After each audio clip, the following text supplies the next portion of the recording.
Welcome back to MVM. Today we have a preview for a brand new game from Fowers Games. This one is called Burgle Brothers 2, which re-implements the original classic game in which you are basically spies going into a casino this time trying to steal money and get out. Now this video is sponsored from Fowers Games. Make sure you guys go to the Kickstarter page to see all the final components because these are definitely not final yet.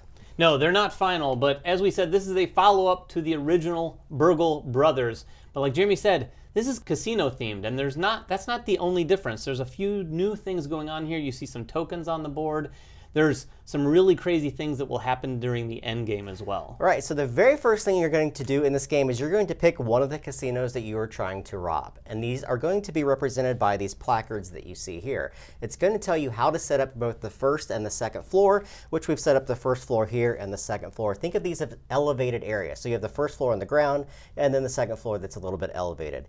Each of these is going to show you a number of different things that are going to be placed on the board. You have some walls, you have some doors, you're going to have some locations where now poker chips are going to be placed. These poker chips are things that you're going to want to discover, maybe, in the game. They could represent intel, which are going to give you some dice in order to crack that safe, but there are also going to be a lot of hazards as well. Yeah, and in addition to those chips, you're also going to see a few rooms right here, the lounge and the pool deck. These correlate to a couple rooms called the pool and the lounge. When you go into those rooms, you're going to have to resolve an event by flipping a card over the top of this. And those can do a number of different things. You're going to be taking your chances, just like the casino theme would imply. Also, you're going to have two sets of guards, one for each of the two different floors. They're each going to have their own deck of cards, which are going to show the paths or locations they're trying to get to. These are kind of like their patrol paths they're going to be taking through the course of the game. You're going to be trying to avoid those bouncers because they're going to give you heat. The game will end if any of the players at the table have 6 heat total.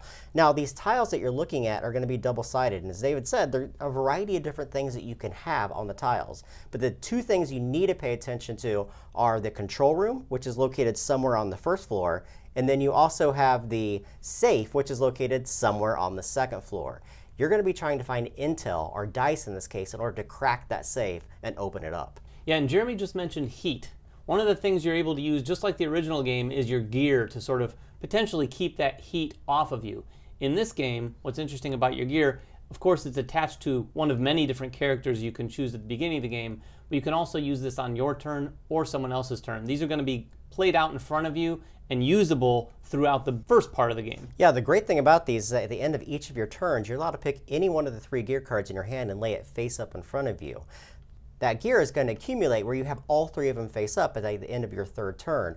These give you the flexibility to do a lot of different actions on your turn, not only on your turn, but other players' turn this time, in order to get around those guards or to create commotion in other areas of the floor to kind of steer them away from you. Exactly. All right, so there's 4 actions you get to take on your turn. The very first action you're going to take is to actually enter the casino. Now, in a multiplayer game, only 2 players are allowed to enter from different corners. So at the start, I could enter from this corner and David could enter from this corner. But once you set those corners, all the other players have to follow in those areas.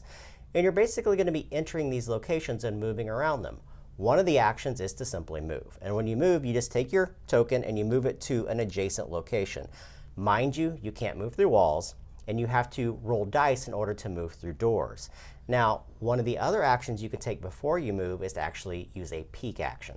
Yeah, to peek, you're doing just that. You're going to peek at an adjacent room. Now, you can't peek through walls, just like in the real life. You can't peek through locked doors, but if it's an adjacent tile and it's an open door or it's just a hallway in between you, you can simply flip that tile over before you move so you can get a little bit of an idea of what's in there.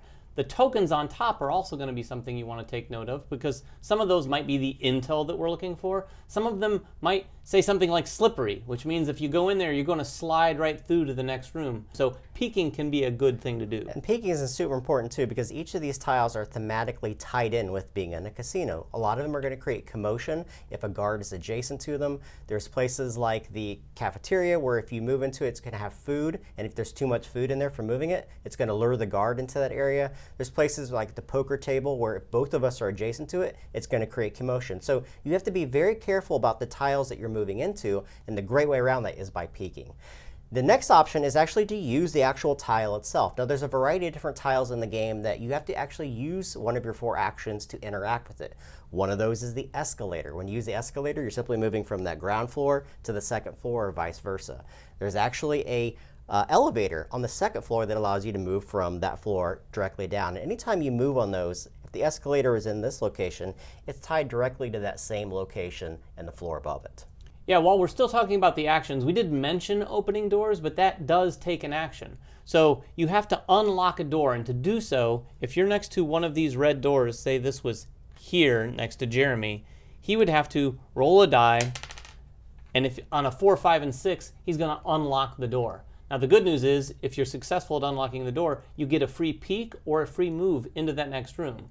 Now you might want to peek if you have time. You might want to move if the guard is hot on your heels. Now you can also close the door behind you once you move through that door, and I'll tell you why. Because at the end of your 4 actions, the guard on the floor that you just activated is going to in turn take 3 movement actions.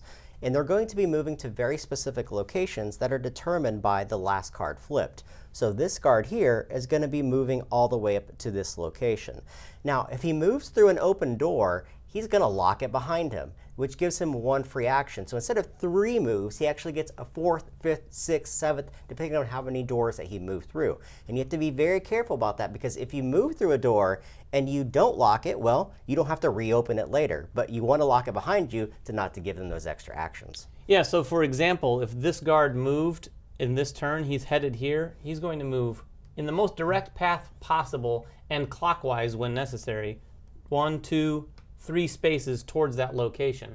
If a guard happens to reach that location during his move, so say he reaches it on his 1st or 2nd of those 3 movement, you're simply going to flip over another one of those guard cards and then continue his movement. Yeah, just look at that one more time. If both of these doors were open, he'd move 1 plus an additional 1, 2 plus an additional 1. So you're going to see how the actions kind of stack up on one another when they're moving around. Once you're done with your turn, if the guard reached that location, as David said, he's going to flip over a new card and have a new location to go to. And then it simply goes to the next player's turn. You're going to keep doing this around the table until one player has 6 heat. If that happens, you lose the game. But there's a way to win, obviously. What you're trying to discover are the intel, and there's a variety of different intel tokens that are in the game. Each one of these requires 2 actions to pick it up, and it allows you to play a die on this particular location. Once you uncover the control room on the 1st floor, you're then allowed to send those up to a player on the 2nd floor who has access to the safe. Yeah, the safe is the other room on the 2nd floor that you really want to find, because that's what you're trying to break in after all.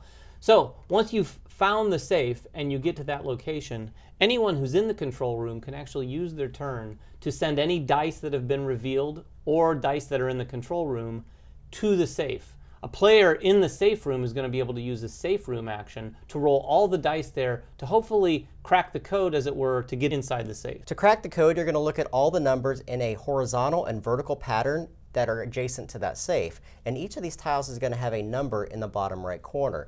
Of course, you have to reveal all the tiles before you know the actual safe combination. And once you are able to roll the right die, you're simply going to place a token on those. Once all of these have tokens on them and all of these have tokens on them, then you go to the finale. On the back of each one of these particular casino cards, you're going to notice a finale. This tells you what you have to do in order to get out of the casino with the loot that you've just stolen. Yeah, for instance, in this scenario, we played this one just prior to filming.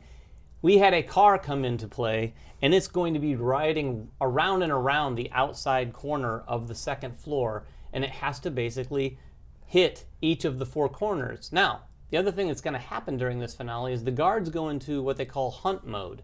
So they're no longer looking for a abstract location. They're looking for you. So they're going to continue to move at you every one of their turns. And you're going to keep doing this until either you get out of the casino or one of those players has 6 heat. Of course, there's going to be a variety of different finales in different types of casinos, so meaning that the game is going to be modular every time you set up just with that casino, but also the locations and the different tiles that come into play. So that is Burgle Brothers 2 from Fowers Games. If you have any questions about the game, make them in the comments below. Make sure you guys go to the Kickstarter page to see all the final components, and we will catch you guys next time. Bye-bye.